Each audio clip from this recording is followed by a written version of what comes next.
La deuxième lettre, donc A comme amour. Si tu veux réussir ton mariage parmi les 7 orientations divines, 7 points d'orientation divine par lesquels ton mariage va réussir, il y a la maturité, en stature, en sagesse, en grâce. Ça, c'est la maturité. Est-ce qu'on est ensemble? A comme amour. Marie, aimez vos femmes comme Christ a aimé l'église. Marie, aime ta femme comme Christ a aimé l'église. Le mot aimer, je le dis souvent, c'est le mot agapao. Dans le grec d'où a été tiré le Nouveau Testament, les mots qui disent amour sont différents. Et c'est vraiment important de comprendre cela. Alléluia. Il y a l'amour dont il est question ici, qui est l'amour agapao. Il y a l'amour philéo. Il y a l'amour eros. Voilà. L'amour eros, c'est l'amour qui est relatif au corps physique. C'est la satisfaction des besoins corporels. Le sexe, la nourriture, etc. Un monsieur qui marie une femme simplement pour sa forme physique va avoir des problèmes. Ce n'est pas l'amour. Ce n'est pas l'amour, ça c'est de l'amour eros. C'est de l'amour eros. Et on ne bâtit pas un foyer. Dieu dit, Marie, il n'a pas dit Marie, érosisez vos femmes. Il dit Marie, agapao. Alléluia. Le mot eros existe très bien, mais il ne l'a pas utilisé parce que ce n'est pas avec ça qu'on bâtit un mariage. Alors un homme qui dit qu'il t'aime et que s'il ne t'a pas essayé, vous ne pouvez pas aller au mariage, c'est le diable qui est là en train de te parler. C'est le diable qui est là en train de te parler. Tu as en face à toi Satan. Cette théorie qui circule partout, qu'il faut essayer, il faut comprendre, il faut goûter le produit d'abord, tout ça c'est du diable. C'est du diable.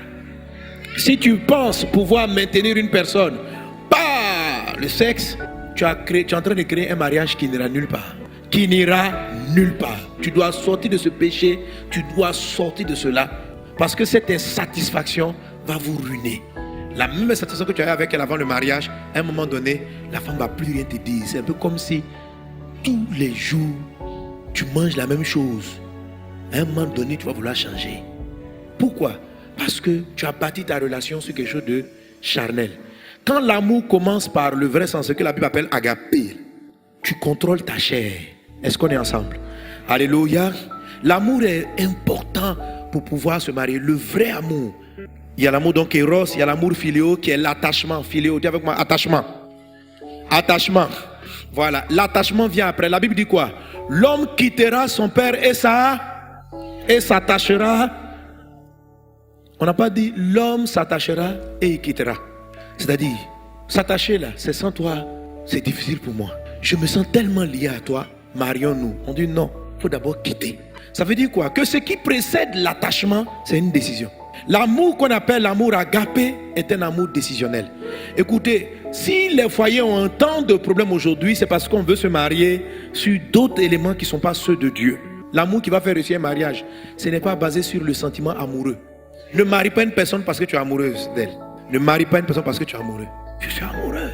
Quand je le vois, mon cœur fait coucou. Ça ne veut rien dire. C'est juste un indicateur pour dire il semble te plaire, il t'attire un peu ton attention. C'est juste un indicateur. Regarde un peu cette personne. Mais ça ne veut pas du tout dire. Pour prendre la décision, il y a d'autres éléments dont on a parlé, c'est-à-dire la maturité. C'est la maturité qui fait qu'on décide. Si tu regardes la fille, elle est immature. Que ton cœur arrête de battre. Il ne faut plus battre. Il faut t'éloigner. Ou bien il faut travailler maintenant à la faire mûrir. Il faut travailler à cela, à l'encadrer. Il faut qu'elle évolue spirituellement, la faire suivre. Il faut l'encourager spirituellement. Elle n'est pas prête à être mariée.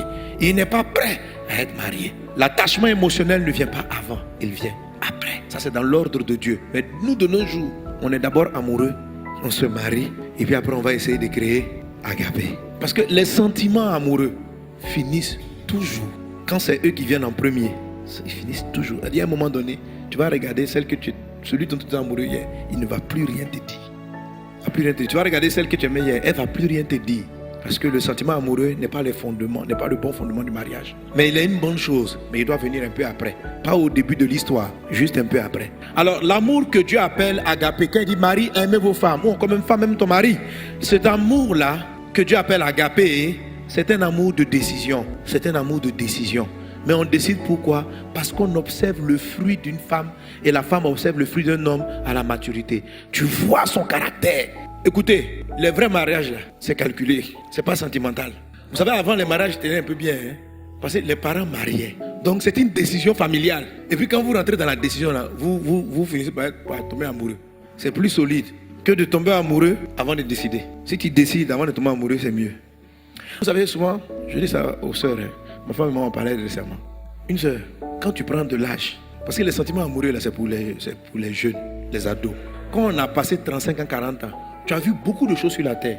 Donc, tomber amoureuse, là, ça n'arrive pas facilement. Quand tu as 25 ans, tu peux tomber amoureuse. 26 ans, 30 ans, vers 40, il faut observer. Ne cherche pas, est-ce qu'il y a un frère qui t'attire à l'église? Non. Non, sérieux, hein? C'est-à-dire, tu regardes, s'il y a un frère, tu regardes qui est mûr, tu cherches. Qui est mûr? Est-ce qu'il est mûr? Est-ce qu'il a le M du mariage? S'il est mûr, tu dis, il est prêtre. Moi aussi, je suis prêtre. Marions. On te dit, mais est-ce que tu es fan de lui? Non, j'ai décidé. Beaucoup ne veulent pas être d'accord, mais c'est la vérité. C'est la vraie vérité. Et tu vas voir qu'après la décision, le sentiment va venir. Tu vas te dire, mais comment j'ai pu rater un tel homme? Et le sentiment qui arrive après, lui, il ne finit pas. Il va de gloire en gloire. Bien sûr, ce n'est pas à toi d'aller draguer un homme. Vous allez dire, bon, j'ai décidé. Attends, j'ai regardé les gens mûrs de l'église. J'ai décidé. Frère, je t'ai regardé, j'ai choisi en 10 000 frères, j'ai décidé. Ce que je veux simplement en train de vous dire, c'est que si des gens viennent vous parler, ne cherchez pas dans votre cœur les sentiments. De dire, parce qu'il y a 50 frères qui sont venus me parler, mais aucun d'eux ne m'a dit, ma soeur, tu t'en vas vers 40 ans. À 45 ans, j'ai vu à des frères qui sont venus me voir, aucun d'eux, à 55 ans. Là. En fait, il y a un truc que j'ai oublié de vous dire dans la maturité. Le M, là, il y a une saison du mariage. Quand tu l'as passé, parce qu'après M, tu deviens V, vieux. Vieux, là. M devient V. Tu as quitté la maturité. La maturité, c'est là où tu produis ton fruit. Le V, là. Si tu as passé un certain âge, que tu veux te marier, il faut que tu redeviennes la période de la maturité. Il faut que tu redeviennes. Je vous ai expliqué dans plus d'enseignements que c'est ce que Sarah a fait. Lorsque Dieu lui a dit qu'elle allait être mère, elle a dit à Dieu, est-ce que je vais redevenir comme une jeune fille? C'est ce qu'il faut faire. Parce que si ton corps même à un certain âge, mais tu peux dire à ton âme, deviens mûr. Tu peux dire aussi à ton âme, même si tu sais que tu as de l'expérience. Mais si par exemple tu es un homme qui a un certain âge, par exemple tu te maries, tu as 60 ans, il ne faut pas, et tu te maries, ta femme est plus jeune, il ne faut pas la tirer en même temps dans ta vieillesse. Fais-la vivre, tu vois. Ou bien, quand on se marie, là, si supposons que vous êtes que vous mariez vers 60 ans, ne soyez pas déjà au garage. C'est-à-dire que redescendez dans votre tête. Amen.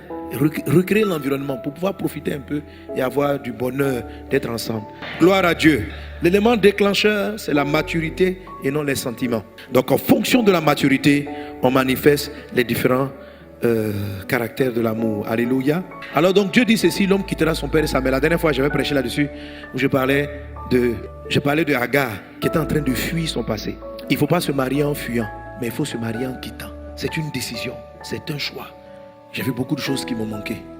Donc, je n'ai pas dit ça pour te juger, mais pour que simplement nous tous, nous venons devant Dieu et que nous remarquions qu'est-ce qu'on peut faire de mieux pour réussir notre mariage.